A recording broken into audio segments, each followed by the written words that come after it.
Voilà, alors ce soir, je voudrais reprendre et resituer et puis aussi approfondir, un peu éclaircir avec d'autres aspects de la question que j'avais déjà abordée dans les séances précédentes sous plusieurs titres. Alors, je vous rappelle d'abord, ce motif, c'est celui de ce que j'appelais le chiasme théorico-pratique, qui, à mon avis, est tout à fait caractéristique de la situation du cadre intellectuel mis en place dans la modernité, mais plus particulièrement depuis l'émergence de la science sociologique. Et donc, c'est des questions de, de philosophie sociale que je voudrais un petit peu éclaircir ce soir cette question. Et puis, j'en profiterai pour réinterpréter des choses que j'avais faites il y a assez longtemps maintenant dans ma thèse sur les théories de l'art qui sont disons, les plus dominantes aujourd'hui, qui sont issues des réflexions notamment, à mon sens, d'Arthur Danto et de Georges Dickey, et qui sont en principe connus sous le titre de théorie institutionnaliste de l'art. Et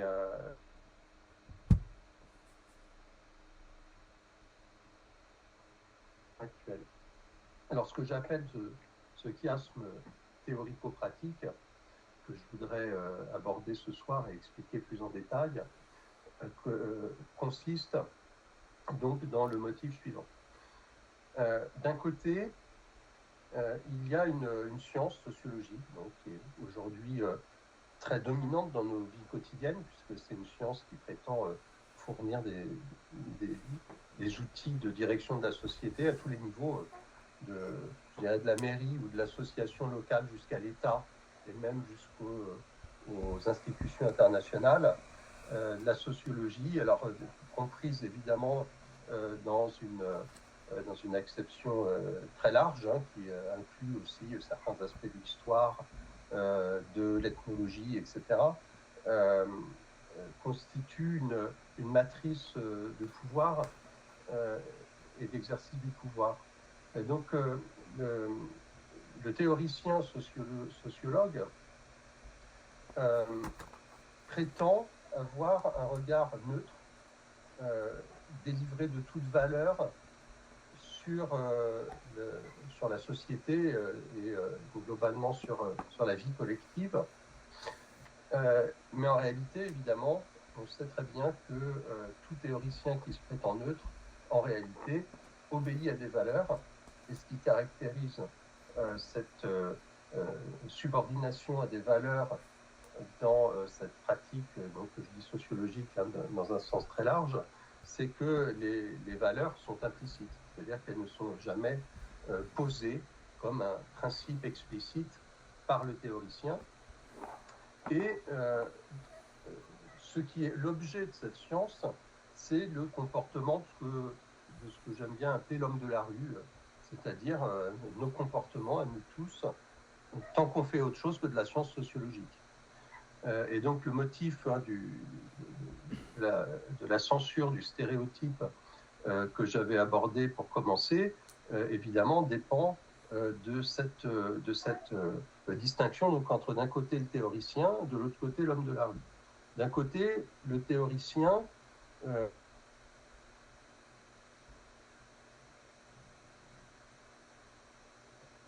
donc une analyse purement factuelle, purement objective. Et puis, de l'autre côté, on a l'homme de la rue. En réalité, on se rend compte que on demande à l'homme de la rue de se comporter comme un théoricien, c'est-à-dire de rationaliser ses actions pour les légitimer, puisque l'analyse sociologique devient la source de toutes les règles de la vie commune, de toutes les normes que nous devons suivre. dès qu'on veut faire quelque chose, on nous sort une statistique pour nous expliquer qu'on devrait faire autre chose, si on préfère le dire comme ça. Et de l'autre côté, le théoricien qui, lui, se prétend au-dessus de cette manière pratique d'agir dirigée par une norme, par des valeurs, en réalité est dirigée par des valeurs, mais implicites ou dissimulées. Donc on a un théoricien qui se dit neutre, mais qui en réalité obéit à des valeurs qu'il dissimule. Et de l'autre côté, on a un homme de la rue qui devrait se comporter en obéissant à un certain nombre de valeurs et qui ne peut plus le faire parce qu'on lui demande de se comporter comme un théoricien. C'est pour ça que je parle de chiasme, parce que le théoricien en réalité se comporte comme un homme pratique et l'homme pratique en réalité se comporte comme un théoricien. Ce qui fait que le théoricien, au fond, dissimule le motif fondamental de son activité scientifique et que l'homme de la rue, celui qui devrait être engagé dans une pratique, se trouve sans arrêt embarrassé, handicapé par son analyse théorique de ses propres actions qui sont sans arrêt soumises à la science et donc soumises à une sorte de censure scientifique. Et donc le motif du stéréotype correspond bien à ça. On sait que pour agir, il faut faire des généralités et que ces généralités sont formées par nos actions, par notre pratique, par nos valeurs. Et donc en permanence, quand on veut agir, on nous dit mais attention, vous êtes victime de stéréotypes. Donc avant d'agir, il faut analyser vos stéréotypes parce qu'autrement, votre action ne sera pas légitime. Et donc on se retrouve dans le rôle du théoricien. Et on va aujourd'hui jusque après tout, jusque dans les écoles, jusque dans les entreprises, etc., faire des formations en réalité de théorie sociologique à des gens pour prétendre modifier leur comportement qui serait violent, injuste, etc. etc. Donc, ce motif, évidemment, du chiasme provient de cette pratique, d'une certaine pratique, disons, de la sociologie. Alors, si on réfléchit à l'origine de cette science qui au fond, s'élabore au cours de l'histoire de la philosophie moderne, d'une certaine manière, ça commence avec les écrits de Kant sur l'histoire. Kant, le premier, commence à se dire, après tout, il y a une logique de l'histoire qui échappe à la conscience ce qu'on pourrait appeler, ce que j'appellerais par la suite les agents sociaux, les gens qui agissent en ayant conscience de ce qu'ils sont en train de faire. Notamment, je ne l'aborderai que de manière allusive, mais dans le fameux projet d'histoire universelle. Et puis,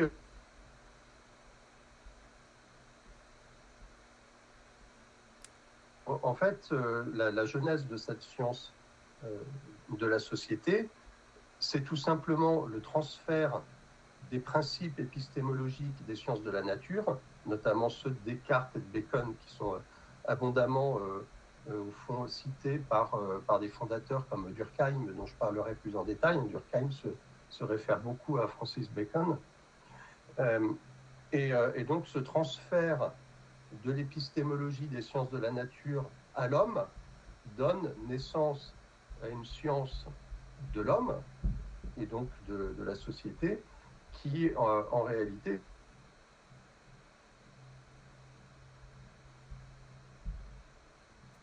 donc tout simplement une compréhension de l'homme à partir des modèles de la science de la nature, et on le verra bien chez Durkheim, le modèle de la société, c'est l'espèce biologique.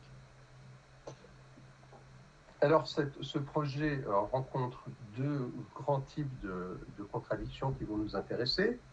D'abord, celui qui détermine ce que j'ai appelé le chiasme théorico-pratique, c'est-à-dire que le fait, alors évidemment la sociologie travaille toujours là-dessus, c'est un des grands thèmes de la sociologie weberienne notamment, le sociologue doit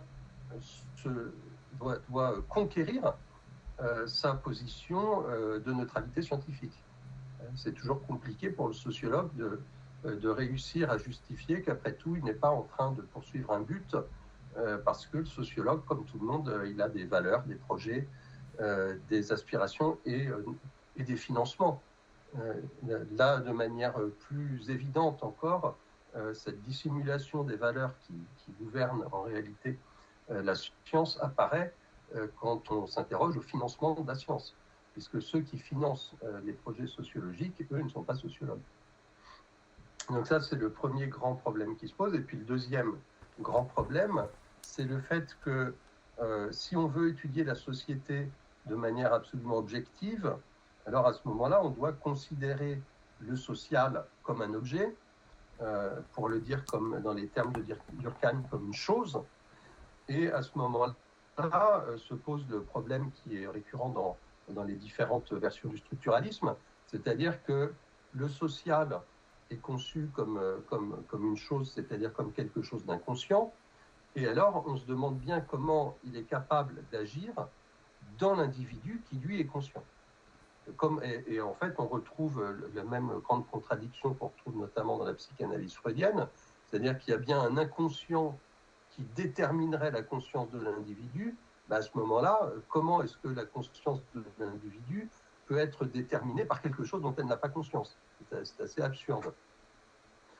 C'est un motif, je reviendrai dans la prochaine séance, qui a été pour le coup bien identifié par Sartre dans L'être et le néant, quand Sartre dit mais imaginons que ma conscience refoule des contenus inconscients, mais si ces contenus sont inconscients, comment ma conscience peut-elle faire le tri entre les contenus qui doivent être refoulés et les autres?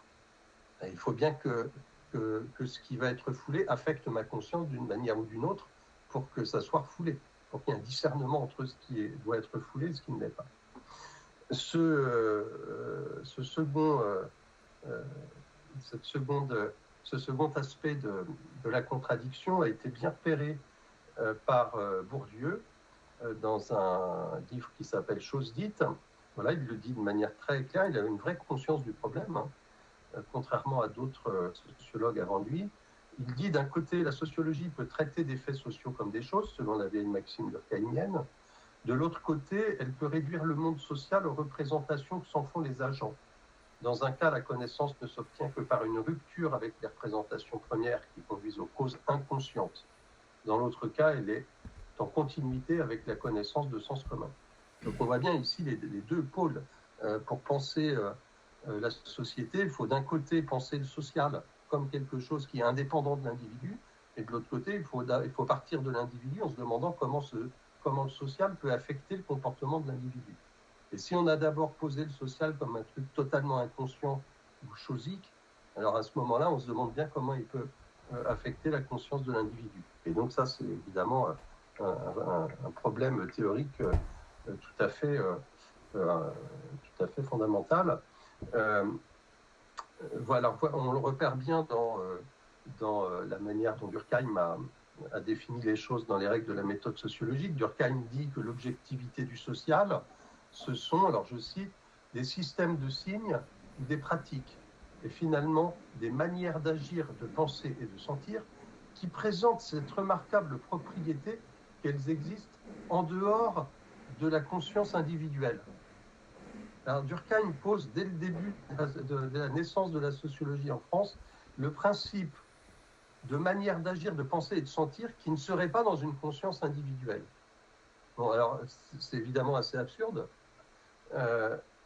Et donc il invente un truc qui s'appelle la conscience collective, qui ne peut être, je dirais, le passé et ce qui s'est passé avant Durkheim et ce qui se passera après le montre assez bien. Ça ne peut être qu'une abstraction, ce que Lévi-Strauss appellera une structure. Et donc ça pose la question de savoir comment les gens obéissent à une structure qu'ils ignorent, ou alors une hypostase. Et ça, on l'a dans la tradition avant Durkheim, j'y reviendrai, la nature, la vie, la raison, l'esprit, etc., tout un tas d'hypostases. Alors, ça pose un vrai problème parce qu'effectivement, cette conception absurde d'une conscience collective, c'est vraiment une expression qui n'a pas de sens, qui ne repose sur aucune expérience réelle, s'inspire quand même d'un fait indéniable qui est aussi celui qui sera mis en avant par le structuralisme de Lévi-Strauss, c'est que les individus, effectivement, obéissent à des lois qu'ils sont incapables de formuler eux-mêmes. Et c'est ça qu'il s'agit de comprendre. C'est ça la difficulté. Moi, par exemple, je suis en train de vous parler français. Je respecte une quantité de lois phonologiques, morphologiques, grammaticales et ça, que je serais bien incapable de formuler. Donc, effectivement, l'agent conscient, dans son action consciente, obéit à des lois qu'il ignore. Et c'est là toute la difficulté philosophique que, à mon avis, la sociologie et la pensée moderniste dans l'ensemble sont incapables de surmonter. Alors, pour bien comprendre je dirais la chair de ce problème, sa réalité et ses enjeux, je vous propose de le comprendre à la lumière de l'application en fait, de ce modèle dans une philosophie de l'art qui a donc été celle d'Arthur Danto notamment, mais qui prend tout son relief dans le débat qui va surgir entre Danto et un autre philosophe américain, George Dickey, à propos du concept proposé par Danto de monde de l'art. Le monde de l'art, c'est le titre d'un article de 1964 assez célèbre sur les boîtes de brio d'Andy Warhol. Et donc c'est de là, je dirais, que part le problème.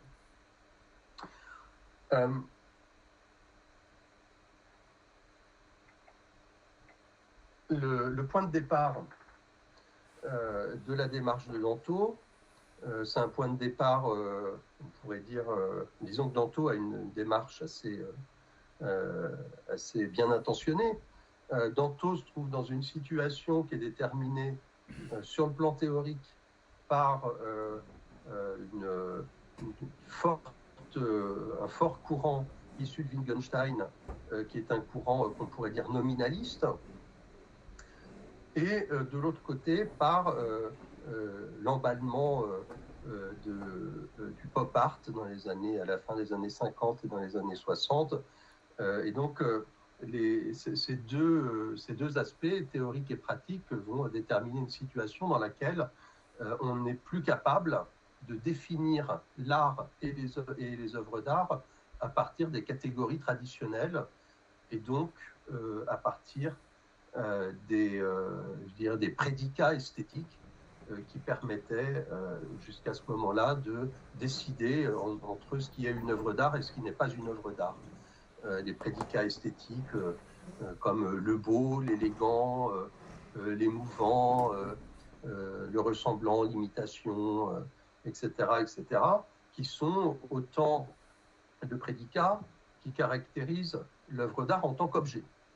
C'est-à-dire que jusqu'à ce moment-là, dans l'esthétique, on définit une œuvre d'art en définissant un type d'objet, un genre d'objet. Alors, du côté de ce que j'appelle le nominalisme de Wittgenstein, on a un premier problème, c'est que vous savez que Wittgenstein rejette l'idée qu'on puisse définir des essences, notamment l'essence de l'art, qui serait une définition universelle de l'art, pour préférer une théorie qu'on appelle la théorie des aires de famille.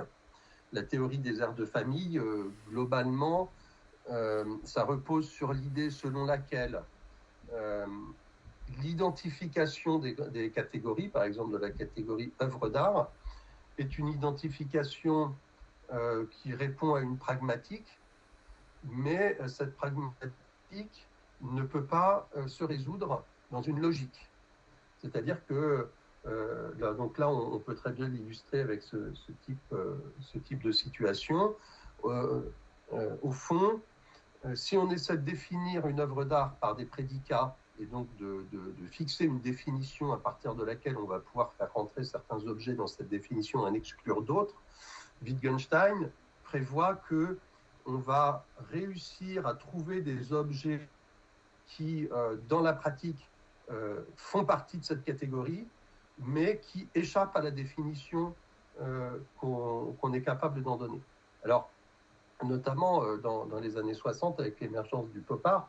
On peut dire que grosso modo, à chaque fois qu'on a des théories de l'art qui définissent l'œuvre d'art avec un certain nombre de prédicats esthétiques, se trouve d'un seul coup une nouvelle œuvre à laquelle on ne peut appliquer aucun de ces prédicats. Par exemple, l'œuvre imite la nature, et puis on nous sort des œuvres d'art qui n'imitent rien. L'œuvre d'art est belle, et puis on nous sort des œuvres d'art qui se veulent laides. L'œuvre d'art est émouvante, et puis on va sortir des œuvres d'art qui sont, par exemple, je ne sais pas moi, l'abstraction l'abstraction géométrique à l'époque sont complètement dénuées de tout sentiment, etc., etc. Alors, de proche en proche, on se dit bien, bon, ce tableau ne représente rien, mais c'est quand même un tableau. Ce tableau-ci ne représente rien et ne prétend pas inventer des formes, mais c'est quand même un tableau, donc c'est quand même une œuvre d'art. Et donc, à chaque fois, de proche en proche, comme ça, on identifie une catégorie qui est un peu protéiforme, qui n'en finit pas de s'étendre, sans être capable de donner une définition cohérente, puisque tout simplement, certaines œuvres présentent des prédicats qu'aucune autre ne présente, et qu'on n'est pas capable de déterminer une collection de prédicats qui correspondrait à toutes. Donc si on donne une définition, fatalement, on va finir par tomber dans un cas où on a quand même une œuvre d'art, mais qui ne correspond pas à cette définition, et donc on finit toujours par dire qu'une œuvre d'art n'est pas une œuvre d'art, ou que quelque chose qui n'est pas une œuvre d'art est une œuvre d'art. Et donc on est coincé dans cette situation qui n'arrive pas à donner de définition. Et évidemment, l'objet qui a certainement fait le plus parler la philosophie de l'art au XXe siècle et qui vient, je dirais, verrouiller cette situation, c'est le ready-made. Puisque le ready-made, c'est un objet qui n'a strictement aucun prédicat qu'on puisse lui attribuer pour le distinguer de n'importe quel autre objet, et qui pourtant constitue une œuvre d'art. Et donc, Danto part de là. Alors, il essaie de faire face à cette situation pour se dire, on va quand même essayer de trouver une définition de l'œuvre d'art, et si on arrive à trouver une définition du ready-made en tant qu'œuvre d'art, alors à ce moment-là, la partie sera gagnée. On aura rétabli une définition de l'œuvre d'art qui puisse prendre en charge toutes les œuvres d'art, et donc qui aura retrouvé une cohérence, une consistance logique, et donc Danto part du ready-made. Alors évidemment, comme on ne peut pas définir l'art en définissant une classe d'objets, Danto ne se demande plus qu'est-ce que c'est qu'une œuvre d'art, mais il pose une question, notamment, ça sera développé dans son grand livre qui s'appelle « La transfiguration du banal ». Il se dit comment faut-il voir un objet banal pour que cet objet soit une œuvre d'art. Donc il déplace le centre de gravité de la définition de l'objet à la manière dont on voit l'objet. Donc définir l'art, ce n'est pas définir un objet, c'est définir une manière de voir. Évidemment, on reconnaît là une intention phénoménologique. L'œuvre d'art n'est pas une œuvre d'art en elle-même, elle est une œuvre d'art par la manière dont elle nous apparaît. Et évidemment, l'objet, on le sait, dans le monde de l'art en 1964, qui constitue le terrain d'application de cette compréhension de l'œuvre d'art, c'est les boîtes de Brio d'Andy Warhol. Alors, bon, évidemment, les boîtes de Brio ne sont pas vraiment des ready-made, puisqu'elles sont fabriquées dans la factory, ce n'est pas des boîtes de Brio qui viennent du supermarché, mais perceptuellement, elles sont absolument indiscernables des vraies boîtes de Brio. Donc, Danto, tout simplement, ne se pose pas d'autres questions et considère, mais on va voir pourquoi, considère qu'on peut les prendre comme des ready-made, qu'elles ne sont pas réellement. Mais c'est vrai que perceptuellement, elles sont indiscernables. Et donc, tout simplement, Danto va dire, voilà, ce qui fait une œuvre d'art, c'est que ce qui fait de ces boîtes de Brio des œuvres d'art, c'est qu'elles ne sont plus dans un supermarché, mais elles sont dans une galerie d'art. C'est-à-dire qu'en les déplaçant, Danto va dire qu'il s'agit d'une métaphore, au sens littéral du terme, on déplace l'objet du monde, par exemple, du supermarché ou de l'économie domestique ou de la vie quotidienne, comme on voudra, ce que Danto appelle le banal, on le déplace dans le monde de l'art. Et ayant pris sa place dans le monde de l'art, il devient une œuvre d'art. Alors, le point de vue de Danto se comprend, à mon sens, de manière indéniable, de manière phénoménologique. Seulement, dit comme ça, on peut aussi le voir tout à fait d'une manière sociologique. Et c'est ce que va faire Georges Dickey. Il fait une interprétation, alors il fait plusieurs interprétations successives. L'histoire a duré 30 ans entre eux. Bon, je trouve qu'ils ont passé beaucoup de temps à discuter de quelque chose qui n'en valait pas la peine, mais je trouve que ça a duré assez longtemps. 10 ans plus tard, en 1974, Georges Dickey propose dans un livre qui s'appelle Art et esthétique, une analyse institutionnelle, la définition suivante de l'œuvre d'art. Donc je cite: une œuvre d'art au sens classificatoire est un artefact tel qu'un ensemble de ses aspects fait que le statut de candidat à l'appréciation lui a été conféré par une personne ou par un ensemble de personnes agissant au nom d'une certaine institution sociale, le monde de l'art. Bon, alors là, évidemment, la définition est alambiquée à souhait, parce qu'il il répond à une quantité d'objections qui lui ont été faites dans les 10 années précédentes. Mais pour le dire très simplement, ce que Georges Dickey affirme, c'est que une œuvre d'art, c'est une chose qui est tenue pour œuvre d'art par des acteurs, par des agents sociaux. Moi, j'aime bien résumer la chose en disant quand des gens payent pour rentrer dans une salle, qui s'assoient pendant 1 heure pour écouter du bruit et qui repartent ensuite sans rien faire d'autre, ça veut dire que c'était de la musique. Voilà la manière dont on pourrait définir l'art dans cette optique. Alors, ce qui nous assure que Danto n'a pas du tout voulu dire ça, et c'est ce qui est très intéressant, parce que Danto voulait vraiment faire autre chose, mais il a fait ça quand même, pour anticiper sur ce que je voudrais montrer. Danto, 20 ans plus tard, maintenant, fait une réponse, on lui parle toujours de cette définition donnée par Dickey. Alors tout le monde, les lecteurs un petit peu, inattentifs de Danto, croient que Danto a fait lui aussi cette définition. En fait, qu'est-ce que c'est qu'une œuvre d'art? C'est un truc que les gens prennent pour une œuvre d'art. Répond, et donc on appelle ça une définition institutionnaliste, hein, c'est parce que la chose a été choisie institutionnellement comme œuvre d'art que c'est une œuvre d'art. Et donc Danto répond le petit texte que je vous lis maintenant, qui n'est pas très long. On m'attribue souvent le mérite d'être le fondateur de la théorie institutionnelle, alors qu'il s'agit en réalité de la théorie de Georges Dickey, même si elle lui fut inspirée par mon article de 1964, Le monde de l'art. C'est une phrase qui a été amplement citée, je peux donc aussi moi-même la citer ici, ouvrez les guillemets. Voir quelque chose comme de l'art requiert quelque chose que l'œil ne peut apercevoir, une atmosphère de théorie artistique, une connaissance de l'histoire de l'art, un monde de l'art. Fermez les guillemets. L'expression monde de l'art a des résonances vaguement sociologiques, mais j'avais à l'esprit à l'époque tout autre chose, quelque chose de tout à fait différent. Bon, ce que dit Danto, c'est que ce dont il voulait parler, c'était donc ce qu'il appelle une ambiance théorique et des connaissances de l'histoire de l'art. Tout simplement, ce que Danto réinvestit, c'est ce qu'on appelle en phénoménologie un horizon. Qu'est-ce que ça veut dire par rapport à notre question? Par exemple, mettons-nous à la place de cet artiste qui va déplacer une boîte de lessive dans une galerie d'art pour en faire une œuvre d'art. Quand il regarde la boîte de lessive, que voit-il? Il fait ce que Gadamer appelait une réduction esthétique, c'est-à-dire ce qu'il voit, c'est des volumes, des formes, des couleurs. C'est-à-dire qu'il ne lui vient pas du tout à l'esprit l'usage qu'on peut faire de la chose. Il ne la voit que comme un objet purement esthétique.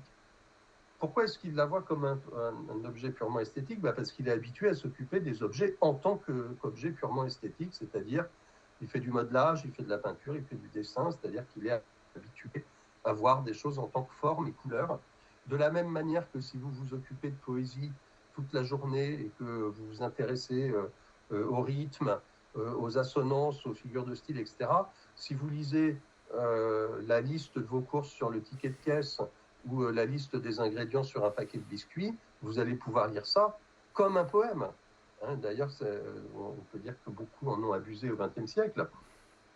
Et c'est ça que veut dire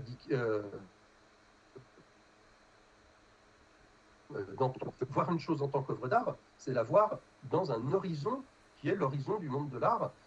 Bon, pour ceux qui me fréquentent un petit peu, vous savez ce que j'appelle un horizon de potentialité.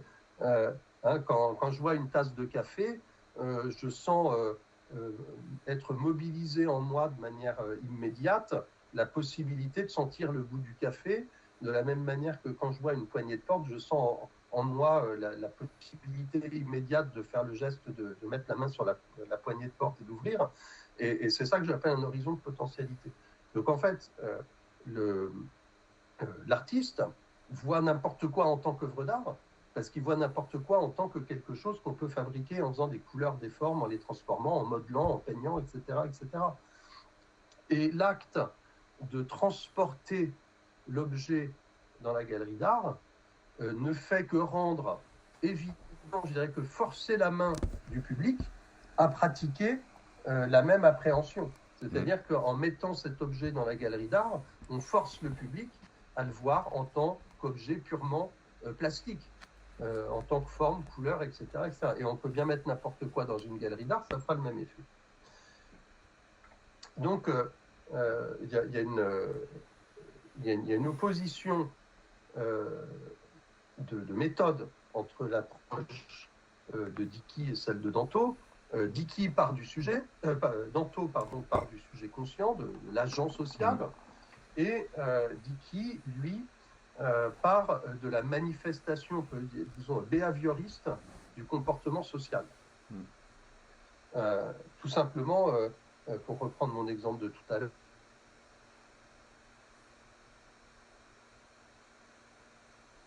une salle. Et puis des gens vont payer un billet pour venir les écouter, etc. Donc, vous voyez, tout ça, c'est quand même exactement la même chose, décrite de deux points de vue différents. Ce qui est très important et ce qui est au fond le point central et le point commun entre les deux approches, c'est que ni l'un ni l'autre ne veulent dire quoi que ce soit de ce qu'est l'art en tant qu'expérience. Ici, comment dire, l'expression a un sens qui nous intéresse particulièrement, puisque, comme vous le savez, Philippe et moi, on essaie d'animer une collection éditoriale qui s'appelle L'expérience de l'art, et qui repose sur l'idée que l'art, c'est avant tout quelque chose que nous vivons. Et ici, on voit bien que les deux approches tentent essentiellement de comprendre les phénomènes en faisant abstraction de ce que nous vivons. Et c'est précisément ça, la démarche de la science sociologique. Il s'agit de faire abstraction de ce que vivent les gens pour les décrire comme si c'était des choses.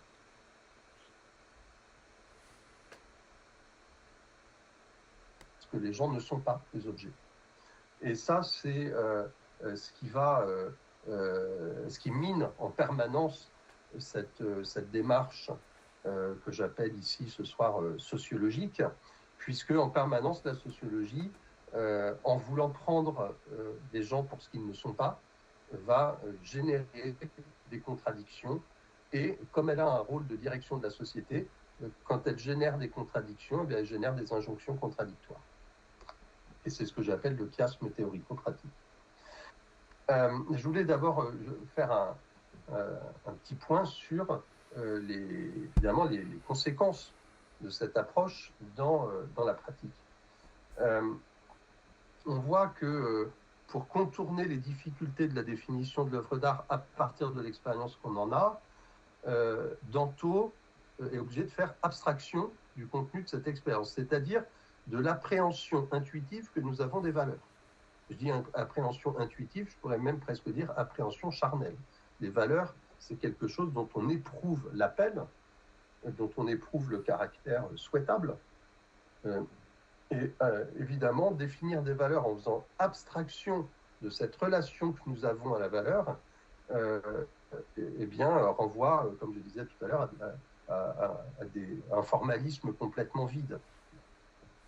les conséquences, évidemment, sont assez ruineuses. D'abord, ce qu'il faut remarquer, c'est que cette abstraction qui est faite de la représentation que nous avons des choses, de la manière dont nous les vivons, c'est bien ce qu'on a à l'origine du projet sociologique. Bon, notamment, c'est très visible chez Durkheim, puisque Durkheim explique qu'il ne faut pas faire de la sociologie à partir de ce qu'il appelle des pré-notions, c'est-à-dire à partir de la manière dont nous représentons la société, mais qu'il faut faire totalement abstraction de nos représentations pour ne faire au fond que des statistiques. Et alors, ce tournant est très lourd de conséquences, puisque Durkheim essaie de comprendre ce que c'est qu'une valeur déterminée uniquement à partir des statistiques. Et son modèle, c'est la biologie. La manière dont il va penser la valeur se fonde sur la biologie et notamment sur la maladie. Pour lui, ce qui est bon socialement, c'est le contraire de la pathologie. Alors, on pourrait dire le contraire de la maladie, c'est la santé. Mais non, chez Durkheim, le contraire de la maladie, c'est le normal. Et en fait, tout repose sur le concept statistique de norme. Le raisonnement de Durkheim consiste à dire la chose suivante. Il y a des formes de société qu'on trouve de manière très dominante sur le plan statistique, toujours les mêmes, de la même manière que dans une espèce animale, il y a des monstres, mais il y a une forme normale de l'espèce, et cette forme normale, elle est normale sur le plan statistique, c'est-à-dire que c'est celle qu'on observe le plus souvent, parce qu'en réalité, c'est celle qui réussit le mieux. Donc, s'il y a une norme sur le plan statistique, c'est parce que, au fond, cette norme, c'est tout simplement la stratégie la plus payante pour un animal, pour une espèce animale ou pour une société, pour se maintenir, pour se développer, c'est-à-dire pour réussir. Et c'est ce qui est extraordinaire, c'est quand même que, au fond, derrière cette prétention à la neutralité de la science sociologique, il y a tout simplement une morale du succès. C'est-à-dire que c'est bon quand ça marche. Et alors, ça a une conséquence que je pense que nous sommes en train de payer très cher aujourd'hui.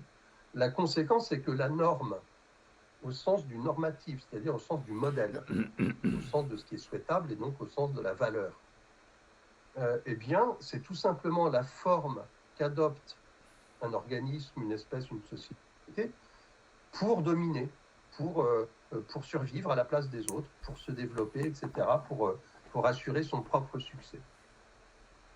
Et donc, on a un principe, alors que je me suis dit, ben voilà, en fait, tout simplement, alors je me suis rendu compte de ma grande ignorance ensuite en découvrant que c'était presque un classique, et c'est la manière dont notamment Pierre Macheret a analysé les points communs entre le travail de Canguilhem et celui de Michel Foucault, ce qu'on appelle l'immanence de la norme. Pour nous, a priori, une norme, c'est un modèle. Donc, le modèle, c'est ce que nous ne sommes pas, ce à quoi nous aspirons. Et en tant que chrétien, ça a un sens bien particulier et très fort. Et bien là, en fait, on inverse les choses. La norme, c'est ce que je suis et ce que je dois être pour continuer à être. Et ce motif de l'immanence de la norme, eh bien, on le retrouve dans une quantité de théories qui se veulent concurrentes les unes des autres, opposées les unes aux autres, mais qui en fait empruntent toujours cette immanence de la norme. Maintenant, si on revient à la façon dont Danto et Dickey ont conçu le concept d'art, dans le cadre donc de ce qui à l'arrivée est un institutionnalisme, que Danto le veuille ou non, eh bien, on se rend compte qu'en faisant abstraction de ce qu'est l'art pour les agents sociaux, c'est-à-dire pour l'artiste, pour l'amateur, pour le directeur d'institution, etc. Eh bien, on finit par, définir l'art comme un processus sociologique, enfin social, que la sociologie peut analyser. Et comment la sociologie peut-elle l'analyser? Eh bien, évidemment, par une morale du succès. Si Dickey nous dit une œuvre d'art, c'est ce dont les gens décident que c'est une œuvre d'art. Mais pour décider qu'une œuvre d'art est une œuvre d'art, il faut payer des salles de concert, il faut payer des cinémas, etc. Alors c'est ce que j'avais, ce sur quoi j'étais tombé quand j'avais fait les analyses dans mon livre là que j'avais tiré de ma thèse, de l'invisible en art. Toute cette analyse dans l'art contemporain aboutissait à la situation suivante. Si vous êtes très riche, c'est vous qui décidez de ce qu'est une œuvre d'art. Vous faites une fondation, vous payez un critique, vous faites faire un catalogue, et puis en fait vous payez tout. Et à l'arrivée, Georges Dickey arrive là-dessus, il est très content, il se dit regardez, il y a un grand bâtiment très luxueux qui ne sert à rien. Des gens rentrent là-dedans, ils font un tour, ils regardent des trucs posés par terre, accrochés au plafond, etc. Et puis ils ressortent, et ensuite ils font des commentaires, donc c'est des œuvres d'art. Et c'est bien ça le danger de faire abstraction de l'expérience en première personne que nous faisons des œuvres d'art et des valeurs de manière générale, parce que si on le dit pour les œuvres d'art, on peut aussi le dire pour toutes les autres valeurs. C'est là encore, je crois, pour moi, c'est un enseignement très précieux du travail que j'essaie de faire. Je me rends compte peu à peu que, effectivement, je sais que Philippe Serres a abandonné l'idée d'utiliser le terme avant-garde pour lui préférer l'idée de novation, mais je crois qu'on peut retourner justement cette idée d'avant-garde. Hélas, l'art est toujours à l'avant-garde, c'est-à-dire que ce qui se produit dans le monde de l'art nous annonce toujours ce qui va se passer dans le monde des mœurs 20, 30, 40, 50 ans plus tard.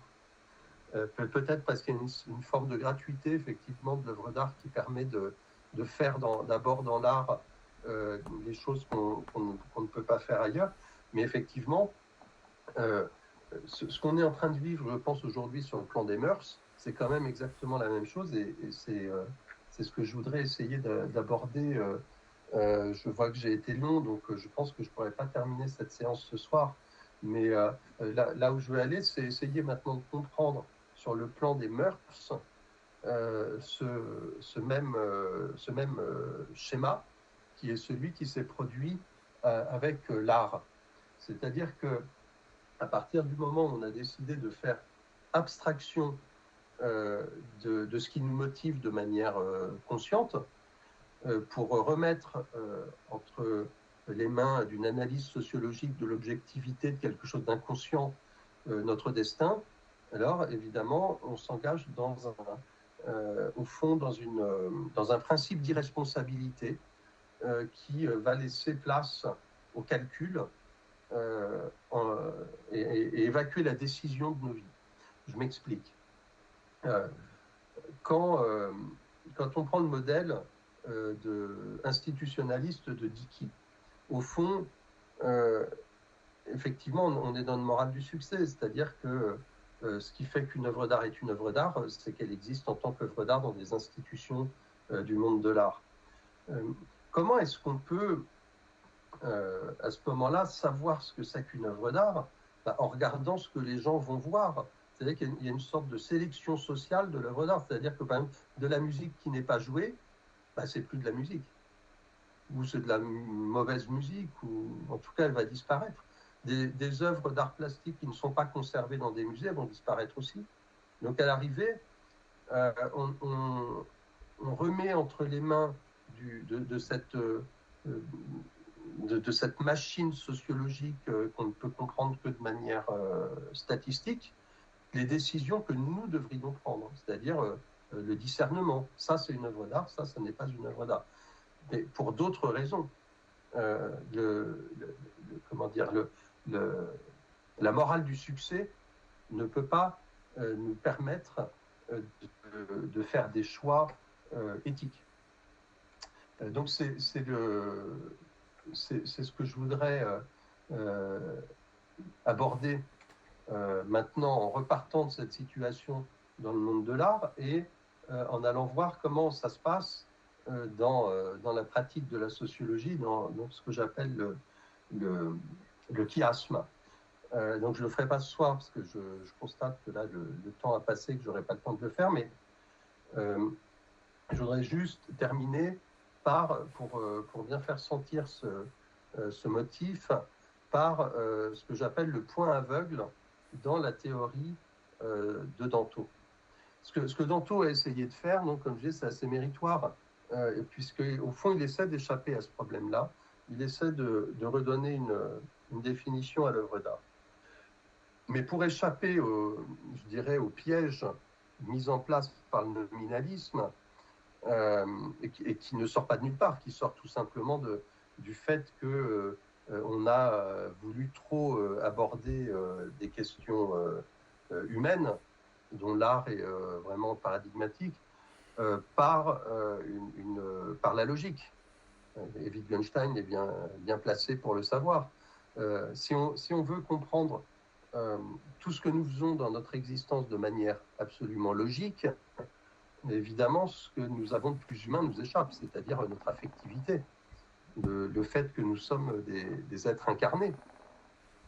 Et Danto donc essaie de sortir de là, mais pour sortir de là, tout ce qu'il réussit à faire, c'est de se dire, puisque personne ne se met d'accord sur ce que c'est que l'art, eh bien, on va faire abstraction de ce que les gens pensent que c'est. Et il y a une question qui ne se pose jamais vraiment, c'est la suivante. Quand il nous dit l'artiste, c'est celui qui voit les choses en tant qu'œuvre d'art. L'artiste, c'est celui qui va déplacer l'objet banal dans le monde de l'art, et donc il prend cette décision parce qu'il baigne dans une ambiance d'histoire de l'art et de théorie de l'art.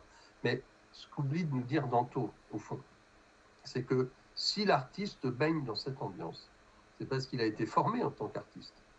Et dans quel cadre il a été formé en tant qu'artiste? Dans le cadre des esthétiques traditionnelles, du beau, de l'élégant, de l'émouvant, du sublime, etc. etc. C'est-à-dire que la référence, la condition de possibilité de ce que décrit Danto, c'est bien ce qu'il prétend par ailleurs évacuer. C'est-à-dire que Danto nous dit, je vais faire une esthétique qui se passe des prédicats esthétiques traditionnels. Et pour faire ça,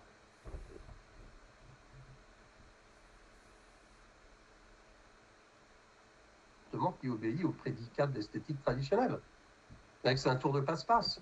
En réalité, soit la théorie qui nous sert repose implicitement sur les vieilles propositions de l'esthétique, et il ne peut pas s'en passer, soit il livre l'affaire à l'approche sociologique de Georges Dickey, et qui pourrait être aussi bien celle de Durkheim, etc., de n'importe quel autre, de Lévi-Strauss, etc. Dans les deux cas, ce qui provoque le problème, c'est de refuser de prendre en compte l'expérience que nous vivons, en considérant, au fond, que cette expérience n'est pas susceptible ni d'intelligibilité, ni de légitimité. Et les deux vont ensemble, j'y reviendrai, je ferai la prochaine séance là-dessus, notamment en confrontant Durkheim et Weber. Puisque pour Weber, il n'y a pas de science des valeurs, la science sociologique ne peut pas parler des valeurs, et donc on tombe dans une sorte de relativisme, et on abandonne la valeur à l'arbitraire individuel. Et ce sur quoi, je pense, une philosophie de l'art, mais aussi une philosophie morale et une philosophie pratique de manière générale doit absolument se concentrer, c'est sur ce présupposé selon lequel notre vie intime, notre vie de conscience, notamment affective et capable d'estimer des valeurs, serait inintelligible, serait une sorte d'arbitraire total. Or, c'est tout à fait faux. D'une certaine manière, je crois que ce que Kandinsky recherchait dans une grammaire plastique, c'était précisément la logique de cette vie.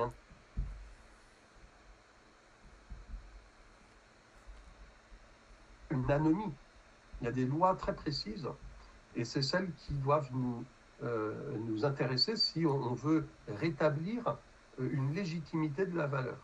Et notamment, non seulement une légitimité de la valeur, mais une légitimité de la valeur transcendante, de la valeur absolue, face à ce mythe de la valeur immanente, qui est celle qui conduit, alors notamment, je viens d'évoquer les problèmes que ça peut poser dans le monde de l'art, mais évidemment, sur le plan éthique, ça pose aussi un grand nombre de problèmes dont nous sommes les héritiers aujourd'hui, et qui ne sont pas du tout étrangers à la question artistique.